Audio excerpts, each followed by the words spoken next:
ప్రభువు నామమున అందరికీ శుభోదయం. ఈరోజు దేవుని వాగ్దానము ఏమనగా, అపొస్తలుల కార్యములు 20వ అధ్యాయము 28వ వచనము.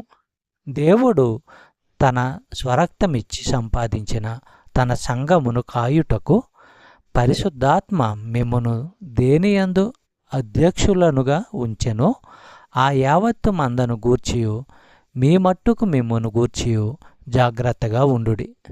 సహోదరులారా, అక్కడి సంఘ నాయకులు పవిత్రాత్మ వల్ల నాయకులయ్యారని గమనించండి.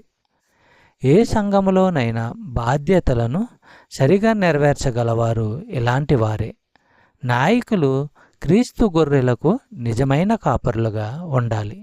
చెప్పబడిన వాగ్దానము దేవుడు దీవించి ఆశీర్వదించును గాక. ఆమేన్.